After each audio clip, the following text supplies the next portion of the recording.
جی السلام علیکم ورحمۃ اللہ وبرکاتہ۔ جی کیا حال ہے غلام صاحب؟ جی غلام صاحب، آپ کی ایک ختم نبوت کانفرنس کی تقریر آئی ہے، اس میں آپ نے ثناء اللہ امرتسری، یہ دیکھیں ان کا حال، مناظرہ نہیں کر سکتے۔ الوقت يدعو مصلحا ومجددا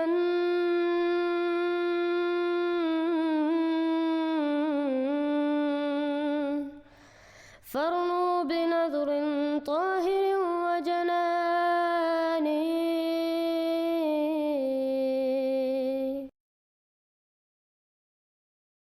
اور اس نے کہا مولانا ثناء اللہ امرتسری رحمہ اللہ کو مخاطب ہو کر، ثناء اللہ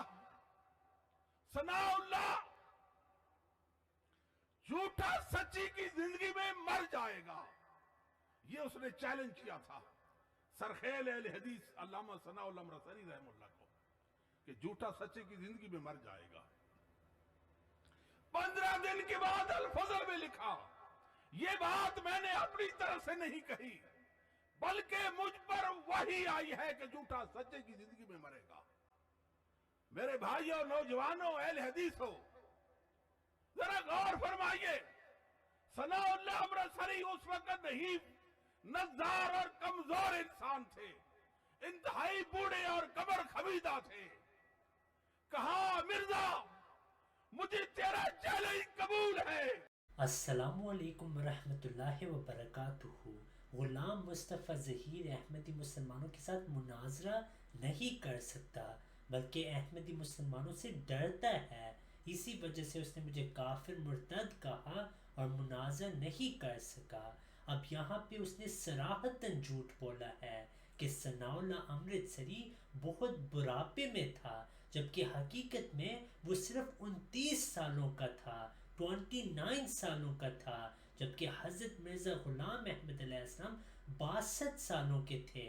مولوی اور مخالفین جماعت اسلام احمدیہ حضرت مرزا غلام احمد علیہ السلام پہ یہ اعتراض کرتے ہیں کہ آپ علیہ السلام نے مولوی ثناء اللہ کو بد دعا دی اور پھر آپ علیہ السلام کی وفات پہلے ہوئی، اور اس کا یہ مطلب ہے کہ نعوذ باللہ من ذالک آپ نے اپنے دعوے میں جھوٹ بولا اور ثناء اللہ صاحب حق پہ تھے۔ اس ویڈیو میں ہم پھر سے اسی اعتراض کا حوالوں کے ساتھ جواب دیں گے۔ 15 اپریل 1907 کو حضرت مرزا غلام احمد علیہ السلام نے ایک اشتہار کو شائع کیا اور اس کا نام آخری فیصلہ تھا۔ یہ ثناء اللہ کو ایک مباہلہ کی دعوت تھی۔ ہمارے لٹریچر میں یہی لکھا ہے کہ یہ ایک مباہلہ تھا، اور ہم تمام مخالفین کو چیلنج دیتے ہیں کہ وہ حضرت مسیح موعود علیہ السلام کی کتب سے کوئی بھی الہام یا پیشگوئی دکھائیں جس میں آپ علیہ السلام نے یہ فرمایا ہو کہ ثناء اللہ آپ علیہ السلام کی زندگی میں فوت ہوگا۔ مخالفین جھوٹ بولتے ہیں اور کہتے ہیں کہ یہ ایک یک طرفہ بد دعا تھی۔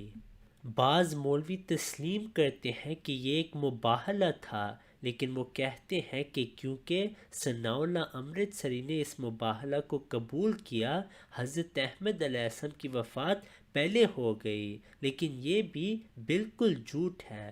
جب آپ علیہ السلام نے ثناء اللہ کو چیلنج دیا تو 19 اور 26 اپریل کو ثناء اللہ نے اس چیلنج کا جواب دیا۔ مخالفین آخری فیصلہ کی تحریر تو دکھاتے ہیں لیکن کبھی بھی ثناء اللہ امرتسری کے الفاظ نہیں دکھاتے، کیونکہ ثناء اللہ صاحب نے واضح طور پر کہا ہوا ہے کہ یہ مباہلہ تھا اور کہ وہ اس مباہلہ کو قبول نہیں کر سکتے۔ اب ہم ثناء اللہ امرتسری کے الفاظ کو دیکھیں گے۔ کیا ثناء اللہ کے مطابق یہ ایک مباہلہ تھا یا ایک یک طرفہ بد دعا؟ 19 اور 26 کے اہل حدیث اشتہار میں اس آخری فیصلے کا ذکر ہے، اور ہم دیکھتے ہیں کہ ثناء اللہ نے اس چیلنج کو ہر وقت مباہلہ ہی کہا۔ پہلا حوالہ جو کہ 19 اپریل کا ہے، اس میں مولوی ثناء اللہ نے صاف طور پر تسلیم کیا ہے کہ وہ حضرت مرزا غلام احمد علیہ السلام کا مباہلہ کا چیلنج نہیں قبول کر سکتا، اور وہ کہتا ہے کہ میں نے حلف اٹھانے کا کہا ہے، نہ کہ مباہلہ کا چیلنج قبول کیا ہے۔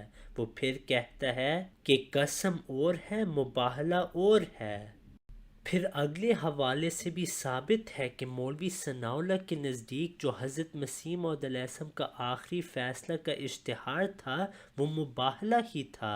مولوی ثناء اللہ لکھتا ہے مگر آپ اس کو مباہلہ کہتے ہیں، حالانکہ مباہلہ اس کو کہتے ہیں جب فریقین مقابلہ پر قسم کھاتے ہیں۔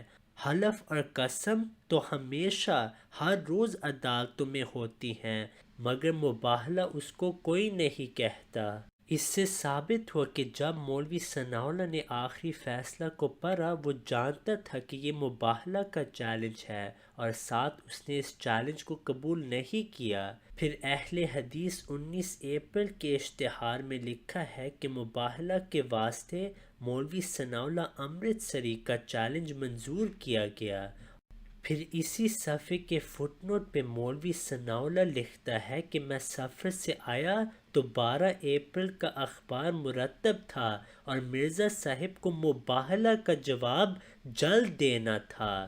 پھر ثناء اللہ صاحب لکھتے ہیں کہ افسوس ہے کہ میں نے قسم کھانے پہ آمادگی کی ہے، مگر آپ اس کو مباہلہ کہتے ہیں۔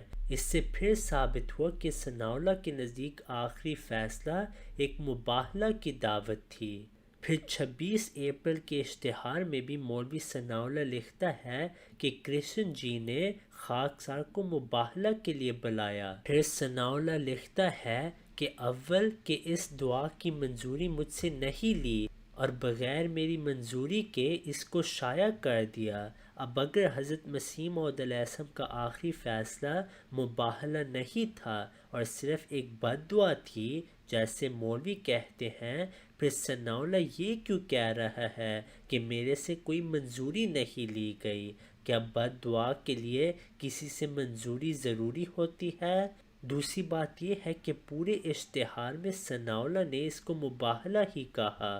اب ثناء اللہ کو پتہ تھا کہ یہ ایک مباہلہ کا چیلنج تھا، لیکن وہ ڈرتا تھا اور اس میں یہ ہمت نہیں تھی کہ وہ اللہ کے شعر کے ساتھ مباہلہ کرے، کیونکہ وہ جانتا تھا کہ جو دوسرے مولویوں نے مباہلہ کیا وہ سب ہلاک ہوئے۔ جب یہ مباہلہ کا چیلنج علماء کو گیا تو بعض نے صداقت حضرت احمد علیہ السلام تسلیم کی، اور ان میں سے حضرت خواجہ غلام فرید صاحب بھی تھے۔ پھر جنہوں نے اس مباہلے کو تسلیم کیا وہ ہلاک ہو گئے۔ اب غلام دستگیر قصوری ایک بہت مشہور عالم تھے، بلکہ آج تک دیوبندی اہل حدیث اور بریلوی لوگ ان کا نام لیتے ہیں اور ان کی کتب شائع کرتے ہیں، کیونکہ انہوں نے جماعت اسلام احمدیہ کی مخالفت کی، لیکن وہ یہ عوام الناس سے چھپاتے ہیں کہ انہوں نے حضرت مسیح موعود علیہ السلام کے ساتھ مباہلہ کیا، اور اس مباہلے کے چند دن بعد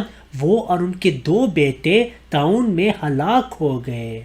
حضرت مرزا غلام احمد علیہ السلام اپنی مشہور کتاب حقیقت الوحی میں تحریر فرماتے ہیں، ایسا ہی مولوی غلام دستگیر قصوری نے اپنے طور پر مجھ سے مباہلہ کیا اور اپنی کتاب میں دعا کی کہ جو کاذب ہے خدا اس کو ہلاک کرے۔ پھر اس دعا سے چند دن بعد آپ ہی ہلاک ہو گیا۔ جواب میں ملا نے یہ اعتراض کیا کہ نعوذ باللہ من ذالک حضرت مسیح موعود علیہ السلام نے یہاں پر جھوٹ بولا، اور غلام دستگیر قصوری نے کوئی مباہلہ یا بد دعا نہیں کی۔ یہ جھوٹا الزام ہے، اور آج تک انہی کے مولوی وہ بد دعا اور مباہلہ خود ہی شائع کر رہے ہیں۔ اس کتاب احتساب قادیانیت میں غلام دستگیر قصوری کی کتاب فیض رحمانی ہے، اور اس میں یہ حوالہ موجود ہے۔ مرزا قادیانی اور اس کے حواریوں کو توبہ نصوح کی توفیق رفیق فرما، اور اگر یہ مقدر نہیں تو ان کو مورد اس آیت فرقانی کا بنا فَقُطِعَ دَابِرُ الْقَوْمِ الَّذِينَ ظَلَمُوا وَالْحَمْدُ لِلَّهِ رَبِّ الْعَالَمِينَ، یعنی پس کاٹ دی گئی اس قوم کی جڑ جنہوں نے ظلم کیا تھا، اور سب حمد اللہ ہی کے لیے ہے جو تمام جہانوں کا رب ہے۔ اب بہت سارے دیوبندی یہ بات چھپاتے ہیں کہ ان کے مجدد رشید احمد گنگوئی صاحب کی بھی وفات حضرت مرزا غلام احمد علیہ السلام کے ساتھ مباہلے کے بعد ہوئی۔ حضرت مرزا غلام احمد علیہ السلام لکھتے ہیں بعض سخت مخالف جنہوں نے مباہلہ کے طور پر لعنت اللہ علی الکاذبین کہا تھا وہ خدا تعالیٰ کے عذاب میں مبتلا ہو کر مرے، جیسا کہ مولوی رشید احمد گنگوئی پہلے اندھا ہوا اور پھر سانپ کے کاٹنے سے مر گیا، اور بعض دیوانہ ہو کر مر گئے جیسا کہ مولوی شاہ دین لدھیانوی اور مولوی عبدالعزیز اور مولوی محمد اور مولوی عبداللہ لدھیانوی جو اول درجے کے مخالف تھے، تینوں فوت ہو گئے۔ ایسا ہی عبد الرحمن محی الدین لکھوکے والے اپنے اس الہام کے بعد کہ کاذب پر خدا کا عذاب نازل ہوگا فوت ہو گئے۔ اب بعض دیوبندی جھوٹ بولتے ہیں کہ ایسے رشید احمد گنگوئی صاحب کی وفات نہیں ہوئی، لیکن الحمدللہ یہ ان کی کتب میں بھی موجود ہے۔ اور ان کے سوا اور بھی کئی لوگ ہیں جو ایذاء اور اہانت میں حد سے بڑھ گئے تھے اور خدا تعالیٰ کے قہر سے نہیں ڈرتے تھے، اور دن رات ہنسی اور ٹھٹھا اور گالیاں دینا ان کا کام تھا۔ آخرکار تعاون کا شکار ہو گئے، جیسا کہ منشی محبوب عالم صاحب احمدی لاہور سے لکھتے ہیں کہ ایک میرا چچا تھا جس کا نام نور احمد تھا، وہ موضع بھیڑی چٹھا کا تحصیل حافظ آباد کا باشندہ تھا۔ اس نے ایک دن مجھے کہا کہ مرزا صاحب اپنی مسیحیت کے دعوے پر کیوں کوئی نشان نہیں دکھلاتے؟ تو محبوب عالم صاحب نے کہتے ہیں انہوں نے حضرت مسلم فرما رہے ہیں، ان کی طرف سے بیان دے رہے ہیں کہ میں نے انہیں کہا کہ ان کے نشانوں میں سے ایک نشان تعاون ہے جو پیشگوئی کے بعد آئی، جو دنیا کو کھاتی جاتی ہے۔ تو اس پر وہ بول اٹھا کہ تعاون ہمیں نہیں چھوئے گی، بلکہ یہ تعاون مرزا صاحب کو ہی ہلاک کرنے کے لیے آئی ہے، اور اس کا اثر ہم پر ہرگز نہیں ہوگا، مرزا صاحب پر ہی ہوگا۔ اسی قدر گفتگو پر بات ختم ہو گئی۔ تو منشی محبوب عالم صاحب کہتے ہیں کہ جب میں لاہور پہنچا تو ایک ہفتے کے بعد مجھے خبر ملی کہ چچا نور احمد تعاون سے مر گئے، اور اس گاؤں کے بہت سے لوگ اس گفتگو کے گواہ ہیں، اور یہ ایسا واقعہ ہے کہ چھپ نہیں سکتا۔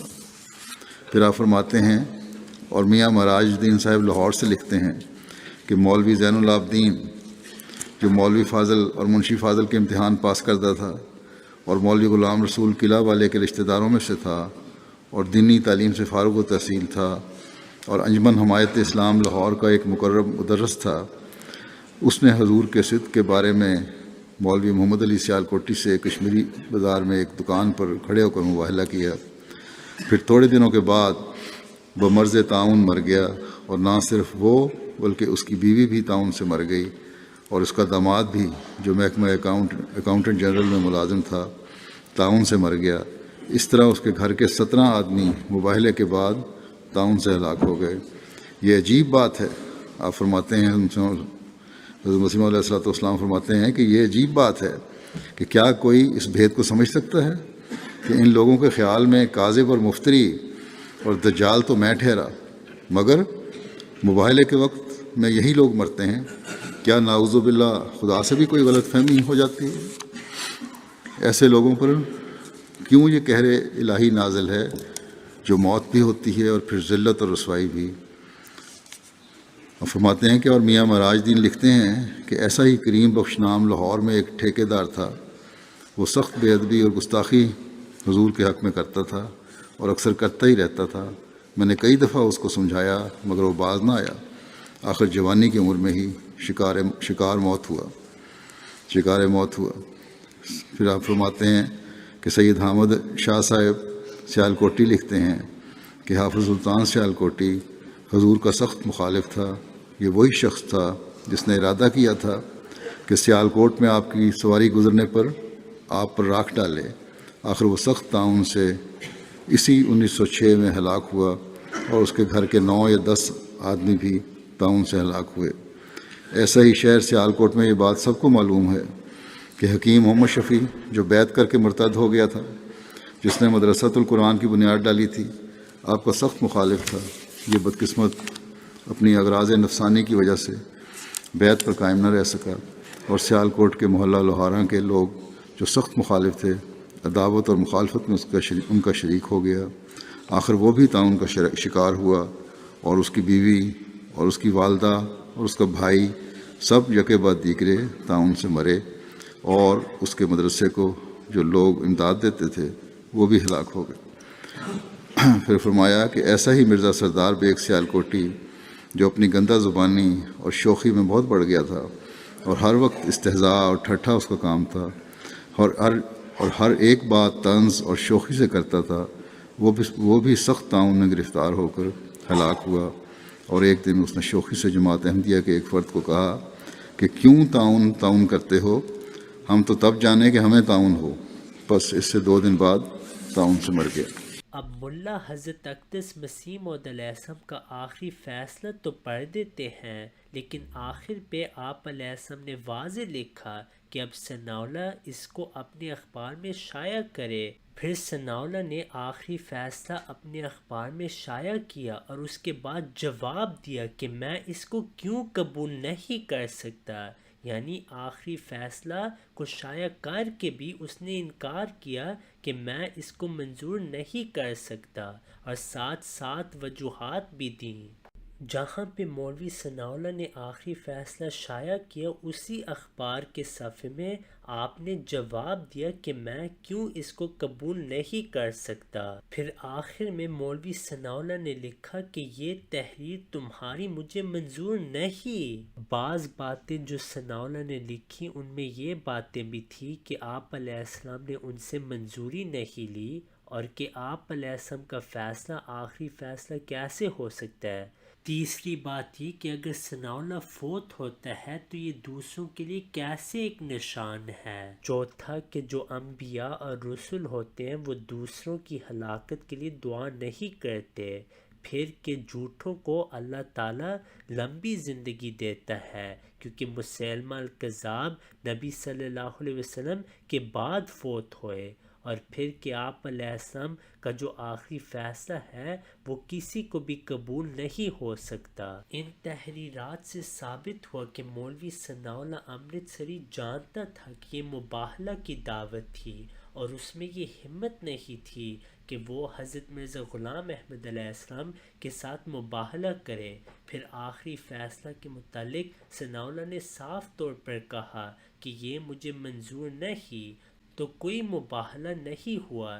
اس کی مثال ہم نجران کے عیسائیوں سے بھی دے سکتے ہیں، جنہوں نے آپ صلی اللہ علیہ وسلم سے مباہلہ نہیں کیا، اور آپ صلی اللہ علیہ وسلم کی وفات پہلے ہوئی۔ اس سے ثابت ہوا کہ نبی صلی اللہ علیہ وسلم اور حضرت احمد علیہ السلام دونوں سچے نبی تھے، اور ان کے مخالفین میں یہ جرت نہیں تھی کہ وہ مباہلہ کریں، اور جنہوں نے مباہلہ کیا وہ سب کے سب ہلاک ہوئے۔ اس آخری فیصلے کے متعلق حضرت مولوی غلام رسول راجکی صاحب رضی اللہ عنہ نے بھی مولوی ثناءاللہ کے ساتھ ایک مباحثہ کیا، جس میں ثناءاللہ لاجواب تھا، اور حضرت غلام رسول راجکی صاحب رضی اللہ عنہ نے بھی اہل حدیث اخبار اور مرقع قادیانی کے حوالوں کے ساتھ ان تمام ملا کو جواب دیا۔ اور اس کے بعد بہت سارے غیر احمدی مسلمانوں نے بھی اور مولویوں نے بھی غلام رسول راجکی صاحب رضی اللہ عنہ کا شکریہ ادا کیا۔ آخر پہ ہم دعا کرتے ہیں کہ اللہ تعالیٰ ان تمام مسلمانوں کو ہدایت دے اور توفیق دے کہ وہ بھی اس جماعت میں شامل ہوں جس کے متعلق حضرت محمد صلی اللہ علیہ وسلم نے پیش گوئی کی تھی۔